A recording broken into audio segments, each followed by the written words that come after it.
خوف کا رنگ ابھر آیا اور وہ بہت زیادہ پریشان نظر آنے لگے۔ کیا ہوا شیخ؟ ضیاء الدین عیسیٰ کی یہ کیفیت دیکھ کر یوسف بھی کچھ گھبرا سا گیا۔ وہ لعنت زدہ لوگ تم تک پہنچنے میں کامیاب ہو گئے تھے۔ پھر کیا ضیاء الدین عیسیٰ نے بہت اداس لہجے میں کہا، اللہ ان دونوں جانصاروں کی مغفرت کرے جو تمہاری ڈال بن گئے۔ اس کے بعد فقیہ ضیاء الدین عیسیٰ نے صلاح الدین کو حسن بن صبا، اس کی جنت اور فدائن کے بارے میں ساری تفصیلات بتا دیں۔ اس انشاء پر یوسف حیرت زدہ رہ گیا۔ اس کا مطلب ہے کہ مصر کی سرزمین پر حسن بن صبا کے پیروکار موجود ہیں۔ یقیناً فقیہ ضیاء الدین عیسیٰ نے اسبات میں سر کو جنبش دیتے ہوئے کہا، یہ پرپیچ سازش اور منظم حملہ اس بات کا کھلا ثبوت ہے، انہیں کوئی روکنے والا نہیں۔ صلاح الدین نے نفرت آمیز لہجے میں کہا، کون روکے؟ ایک بار پھر فقیہ ضیاء الدین عیسیٰ اداس ہو گئے تھے۔ یہاں ہر بااختیار شخص اپنی الگ جنت بنائے بیٹھا ہے اور مخلوق خدا گمراہی کی جہنم میں جلی جا رہی ہے۔ اب تم آئے ہو تو کچھ امید ہو چلی ہے، شاید یہ آگ بجھ جائے۔ انشاءاللہ ایک دن بدعقیدگی کی یہ دوزخ بجھے گی اور مخلوق خدا اس جنت کے راستے پر چل پڑے گی جس کا اہل ایمان سے وعدہ کیا گیا ہے۔ یوسف نے انتہائی پرجوش لہجے میں کہا، کیا آپ سلسلے میں میری رہنمائی کر سکتے ہیں کہ یہاں حسن بن صبا کے ماننے والے کہاں کہاں رہتے ہیں اور ان کی جنتیں کہاں کہاں آباد ہیں؟ یہ لوگ بہت منظم ہیں، اس لیے زیر زمین رہتے ہیں۔ پھر کیا ضیاء الدین عیسیٰ نے یوسف کے سوال کا جواب دیتے ہوئے کہا، یہ لوگ کبھی کھل کر سامنے نہیں آتے، اس قدر مسلط پسند ہوتے ہیں کہ اپنی ضرورتوں کے مطابق عقیدہ بدلتے رہتے ہیں۔ اپنے فرقے کی طرف سے جاسوسی کرنے کے لیے ہماری صفوں میں بھی شامل ہو جاتے ہیں۔ انتہا یہ کہ ہمارے ساتھ ہماری مسجدوں میں نمازیں بھی پڑھتے ہیں۔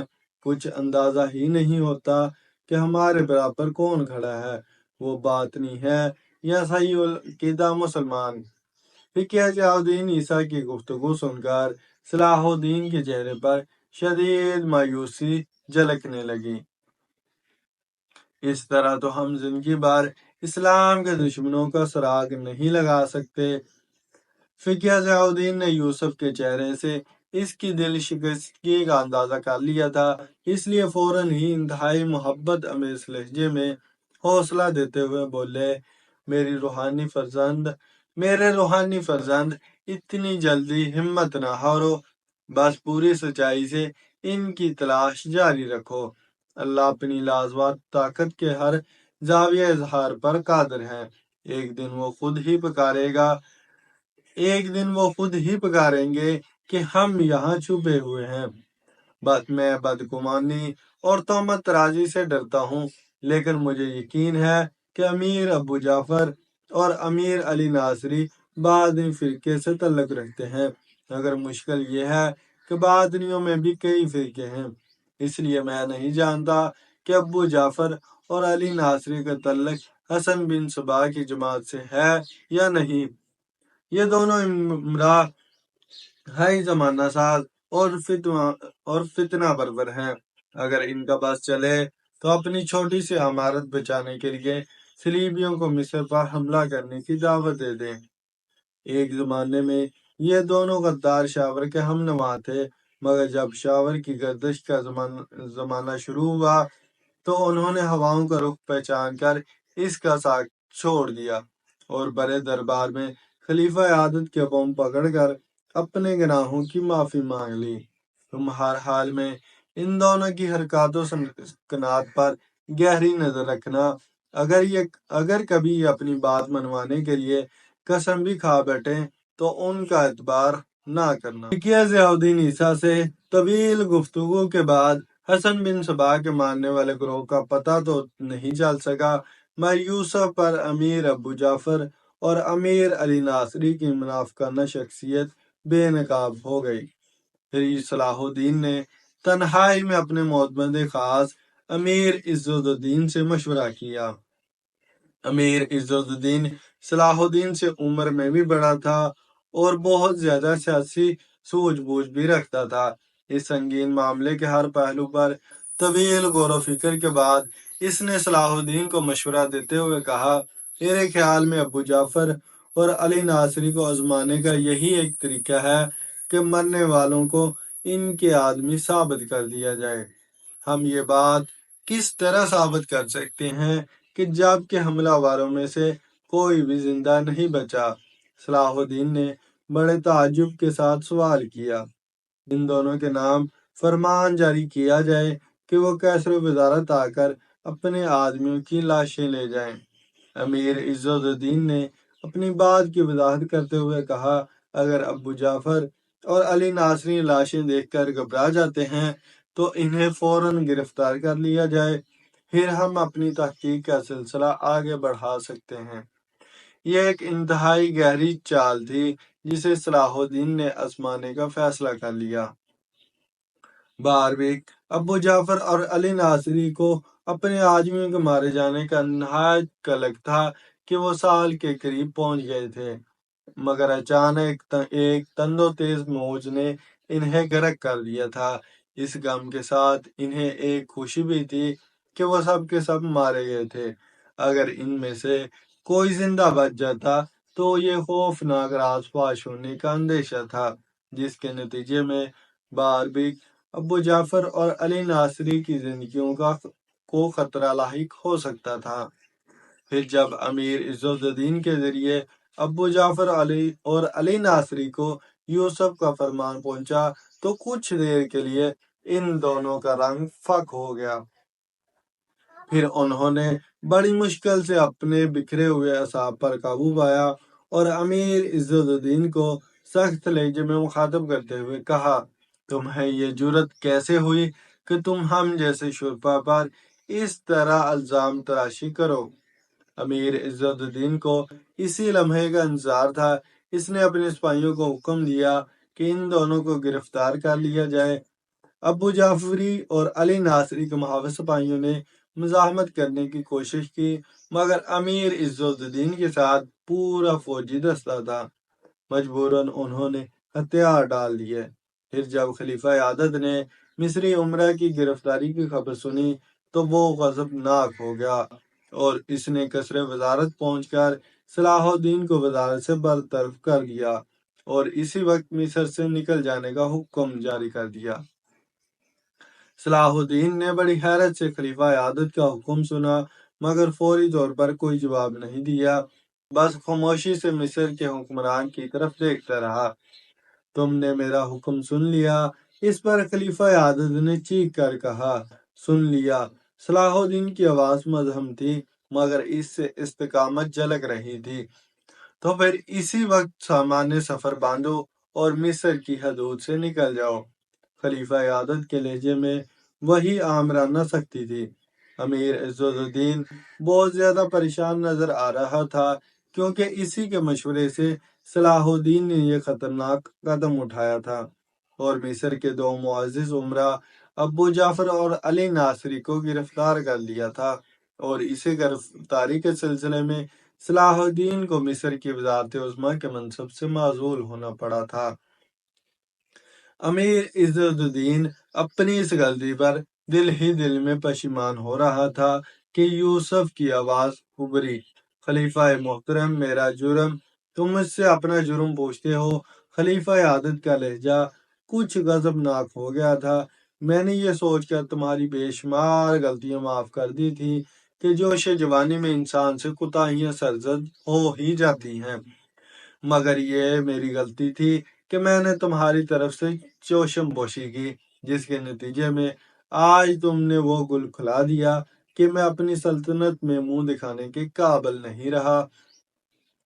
ابو جعفر اور علی ناصری صرف امرا ہی نہیں، میرے ذاتی دوست بھی ہیں۔ میرے وہم و گمان میں بھی نہیں تھا کہ تم ان دونوں معززین شہر کے ساتھ ایسا ذلت امیز سلوک کرو گے۔ خلیفہ محترم، نہ وہ آپ کے دوست ہیں اور نہ مملکت کے۔ صلاح الدین کا لہجہ موت بانا تھا، مگر اس سے بے خوفی نمایاں تھی۔ میں نے آپ کے 2 دشمنوں کو گرفتار کیا ہے۔ اگر ابو جعفر اور علی ناصری بر وقت نہ پکڑے جاتے تو پھر کچھ بھی ہو سکتا تھا۔ جو لوگ مجھے قتل کرنے آئے تھے وہ اپنا رخ قصر خلافت کی طرف بھی موڑ سکتے تھے۔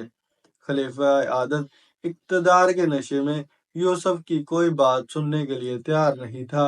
تم جب یہاں آئے تھے تو ایک معمولی سپاہی تھے۔ اگر میں نے تمہیں زمین سے اٹھا کر آسمان پر بٹھا دیا پھر تم اپنی حیثیت بھول گئے۔ غلام تھے اس لیے آقاؤں کے گریبانوں پر ہاتھ ڈالنے لگے۔ ایک لمحے کے لیے صلاح الدین کے جوان خون میں آگ سی لگ گئی، مگر اس نے فہم و فراست اور ضبط و تحمل کے پانی سے اس آگ کو بجھا دیا۔ خلیفہ محترم، میں غلام ہی سہی مگر آپ کی مملکت کے لیے میرے چچا صدرالدین شیر کو اور خود میری بہت خدمات ہیں جنہیں آپ جوش جذبات میں نظر انداز کر رہے ہیں۔ ہم نے تجھے اور تیرے چچا کو ان خدمات کا اتنا صلہ دے دیا کہ تم دونوں اس کا تصور بھی نہیں کر سکتے تھے۔ خلیفہ عادل مسلسل صلاح الدین کی تحقیر کر رہا تھا، مگر ہماری کریمانہ نوازشات کا صلہ جو تو نے دیا ہے اسے ہم زندگی بھر فراموش نہیں کر سکتے۔ صلاح الدین نے اس مسئلے کو سلجھانے کے لیے مزید وضاحتیں پیش کرنی چاہیے، لیکن خلیفہ عادل نے اسے جھڑک دیا جیسے وہ مصر کا وزیر اعظم نہ ہو، اس کا زر خرید غلام ہو۔ بس ہمارا آخری کرم یہ ہے کہ ہم تجھے مصر سے زندہ و سلامت جانے کی اجازت دے رہے ہیں، ورنہ تیرے اس جرم کی سزا کچھ اور تھی۔ اگر خلیفہ عادل کے اختیار میں ہوتا تو وہ یوسف کو بے دریغ قتل کرا دیتا، لیکن وہ سلطان نور الدین محمود زنگی کی فوجی طاقت سے خوف زدہ رہتا تھا۔ اگر صلاح الدین کو کچھ ہو گیا تو پورا مصر زنگی فوج کی یلغار کا ہدف بن جائے گا۔ اب صلاح الدین کی قوت برداشت جواب دے چکی تھی۔ خلیفہ محترم کو معلوم ہونا چاہیے کہ میں واپس جانے کے لیے نہیں آیا ہوں۔ مصر کو میری ضرورت ہے۔ جب تک مجھے میرا مقصد خاص حاصل نہیں ہو جاتا میں یہ سرزمین نہیں چھوڑوں گا۔ اتنا کہہ کر صلاح الدین خلیفہ عادل کے کمرے سے نکل گیا۔ امیر عزت الدین بھی اس کے پیچھے پیچھے چلا آیا۔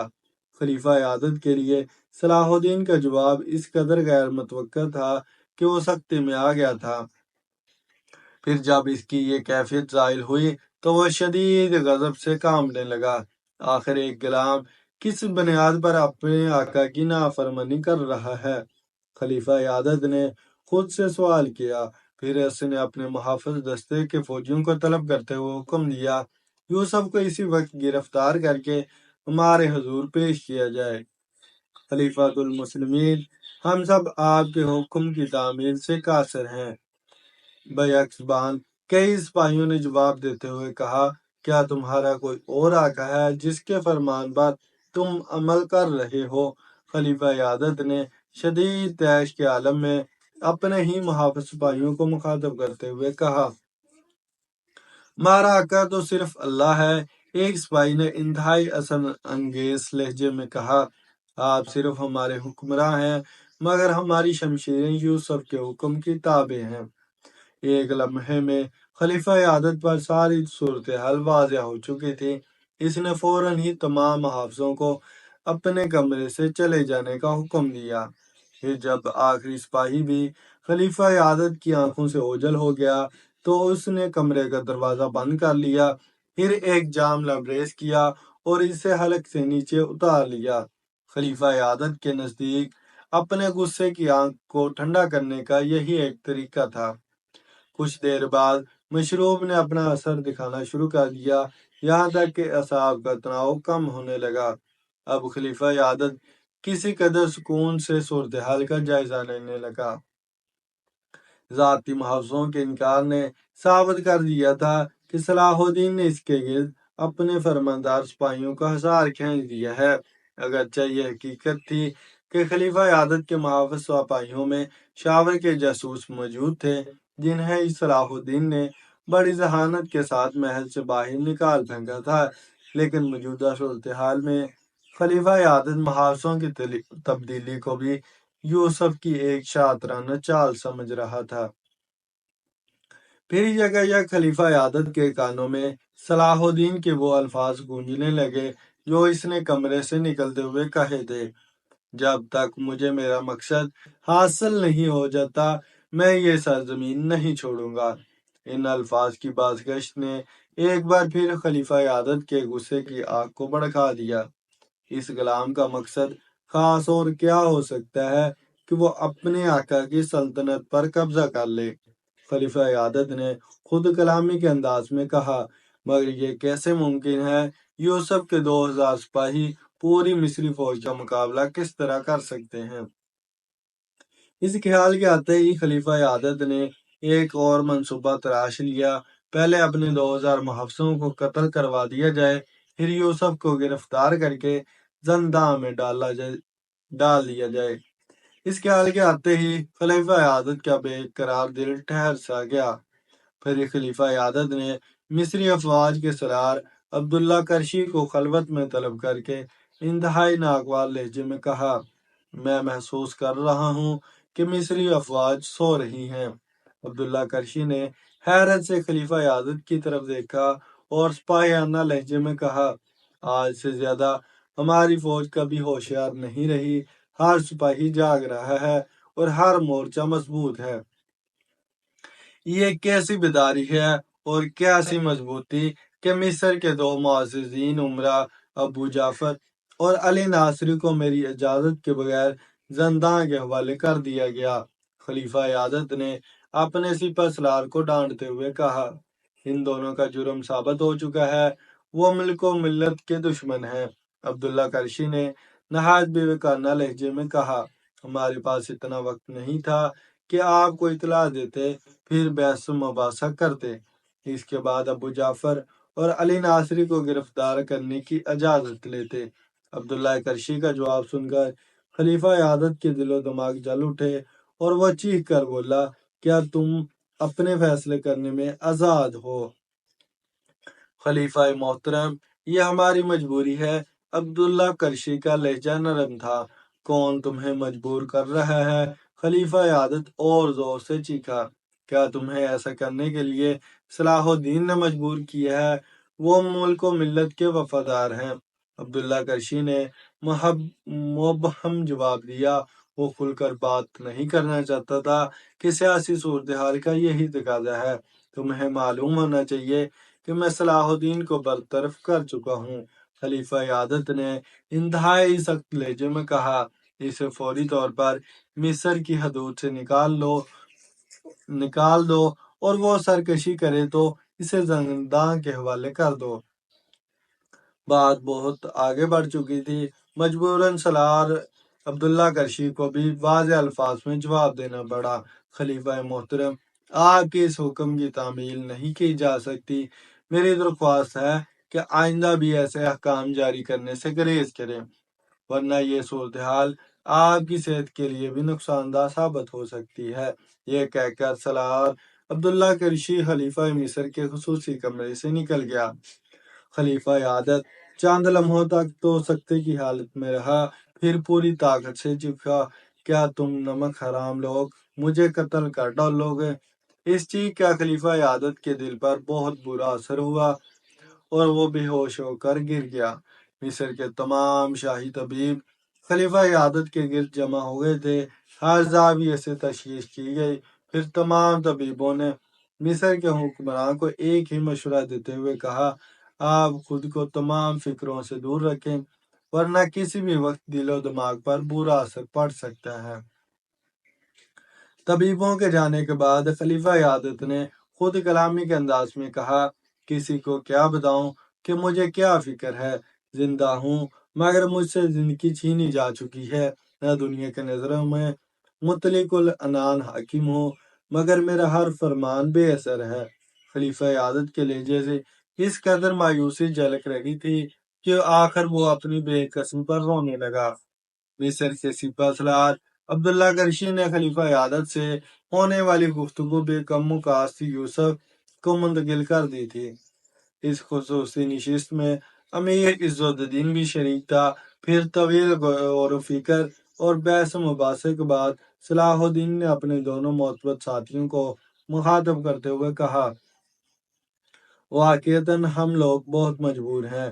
اگر خلیفہ کو مکمل آزادی دی جاتی تو ابو جعفر اور علی ناصری جیسے گمراہ انسان دوبارہ طاقت میں آ جائیں گے اور مخلوق خدا اسی طرح اندھیروں میں بھٹکتی رہے گی، یا پھر اہل ایمان پر اس قدر تشدد کیا جائے گا کہ وہ مجبور ہو کر خلیفہ اور اس کے ہم نواؤں کی نظریات قبول کر لیں۔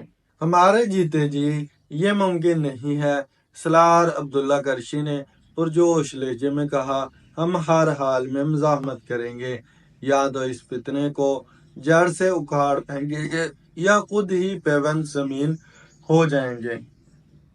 سالار عبداللہ کرشی کے ان جذبات پر صلاح الدین نے اپنے ساتھیوں کا شکریہ ادا کیا، پھر تینوں نے مل کر قسم کھائی کہ حق کے راستے میں ہر مصیبت برداشت کریں گے۔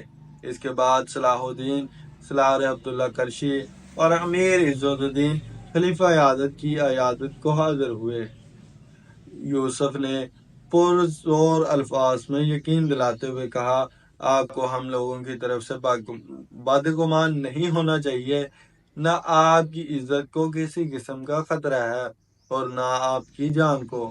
بس ہمیں خاموشی سے ان فتنہ گروں کے خلاف کارروائی کرنے دیں جن سے ملک و ملت دونوں کو سنگین خطرہ لاحق ہے۔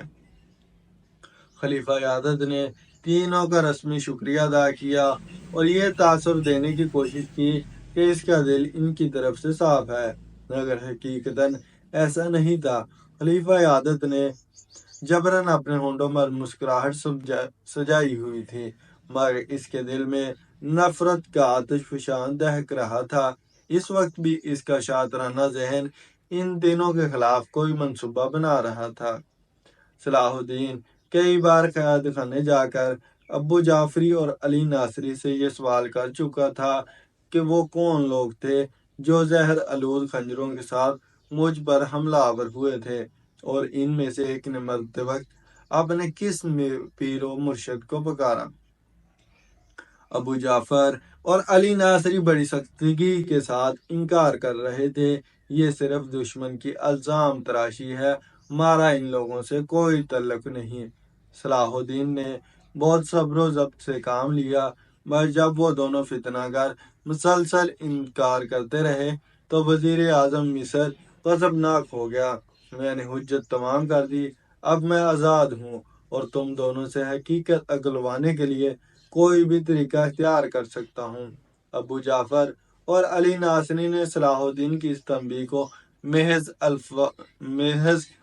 الفاظی سمجھا اور اپنی بات پر اڑے رہے۔ دراصل ان دونوں کو یقین تھا کہ جلد ہی خلیفہ عادت مداخلت کرے گا اور انہیں زندان کی تاریک و تنہائی سے نکال کر لے جائے گا، مگر وہ اس راز سے بے خبر تھے کہ بساط الٹ چکی ہے اور مصر کا حکمراں شطرنج کی اس بادشاہ سے زیادہ حیثیت نہیں رکھتا جو چاروں طرف سے دشمن کی مہروں میں گر چکا ہو۔ آخر صلاح الدین نے ابو جعفر اور علی ناصری کا کھانا بند کر دیا، اب ان دونوں کا گزارا صرف پانی پر تھا۔ ابو جعفر اور علی ناصری سوچ بھی نہیں سکتے تھے کہ نوجوان صلاح الدین بظاہر ایک معمولی مگر انتہائی خطرناک ترکیب استعمال کرے گا۔ دونوں ایک دن کا فاقہ تو برداشت کر گئے، مگر دوسرے روز سے ان کی حالت غیر ہونے لگی۔ پھر تیسرے دن صلاح الدین قید خانے میں آیا اور خاموشی سے ان دونوں کو دیکھتا رہا۔ ابو جعفر غصے میں کھڑا ہوا اور چیخ کر بولا، ہم مر جائیں گے مگر تیرے آگے سر نہیں جھکائیں گے۔ یہ کہتے کہتے ابو جعفر پسینے میں نہا گیا اور اس کی آواز حلق میں پھنس کر رہ گئی۔ پھر وہ شدید نکاہت کے باعث چکرات کر زمین پر گر پڑا۔ ابو جعفر کی یہ حالت دیکھ کر صلاح الدین مسکرایا، میں یہی تو چاہتا ہوں کہ تم آہستہ آہستہ موت کا مزہ چکھو۔ اس وقت سے ڈرو جب تم پر پانی بھی بند کر دیا جائے گا۔ اگر ہم مر گئے تو تجھے کون بچائے گا کہ وہ حملہ آوروں اگر ہم مر گئے تو تجھے کون بتائے گا کہ وہ حملہ آور کس سے تعلق رکھتے تھے۔ علی ناصری کی آواز لڑکھڑا رہی تھی اور اس پر ابو جعفر سے زیادہ ضعف طاری تھا۔ وہ دشمنان اسلام بھی ایک نہ ایک دن بے نقاب ہو جائیں گے۔ صلاح الدین نے بے نیازہ نہ کہا، مگر تم دونوں کی موت سے ملت اسلامیہ کو بڑا فائدہ ہوگا۔ اس طرح اللہ کی زمین دو فتنہ گروں سے پاک ہو جائے گی۔ یہ کہہ کر صلاح الدین زندان سے نکل گیا۔ پھر ابو جعفر اور علی ناصری اپنی زندگی سے مایوس ہو گئے۔ خلیفہ عادت کے لیے نازیبہ کلمات ادا کرنے لگے کہ اسی نے صلاح الدین کو مصر کا وزیر اعظم نامزد کیا تھا۔ چوتھے دن ابو جعفر اور علی ناصری نے صلاح الدین کے آگے گھٹنے ٹیک دیے اور درخواست کرنے لگے انہیں سوکھی روٹیاں ہی دے دی جائیں کہ وہ کم سے کم سانس تو لے سکیں۔